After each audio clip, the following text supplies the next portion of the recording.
Christ est la représentation visible de Dieu invisible, le premier-né, le Seigneur de la création tout entière.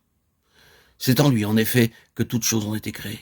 Tout ce qui est dans le ciel, tout ce qui est sur la terre, visible ou invisible, trône, domination, autorité, puissance. Tout a été créé par lui et pour lui. C'est à lui que tout doit son existence. Il est, lui avant toute chose, et c'est grâce à lui que l'univers forme un tout harmonieux. De plus, il est le chef, la tête de son corps, l'Église. Il est le principe, le premier-né d'entre les morts, afin qu'en toute chose, il occupe, lui, la première place. Car il a plu au Père de faire habiter en lui tout l'ensemble des perfections divines. Et c'est par lui que Dieu a fait le plan de réconcilier l'univers avec lui-même, en faisant la paix par son sang répandu sur la croix. Oui, aussi bien ce qui est sur la terre que ce qui est dans les cieux. C'est par Christ que Dieu l'a réconcilié avec lui-même. Colossiens 1, 15 à 20. Si donc vous êtes ressuscité avec Christ, cherchez les choses qui sont en haut, où est Christ assis à la droite de Dieu. Colossiens 3. Nous le voyons, Jésus couronné de gloire et d'honneur, Hébreux 9. Les yeux fixés sur Jésus, l'auteur et le consommateur de la foi, qui s'est assis à la droite du trône de Dieu, Hébreux 12, 2.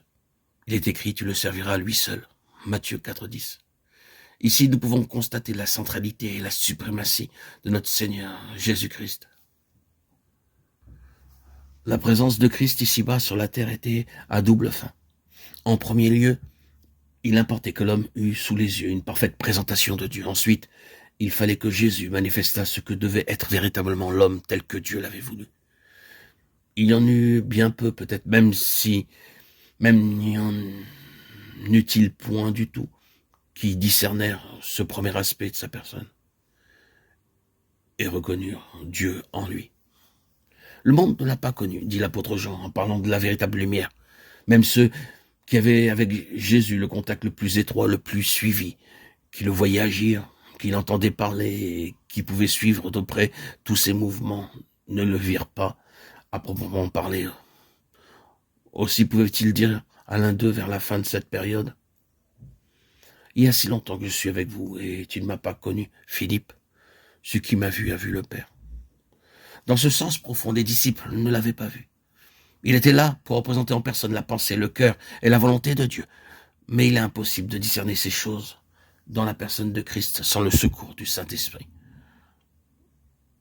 Quoi qu'il en soit, Dieu a eu ici sur la terre une parfaite représentation de lui-même. Et depuis ce moment-là,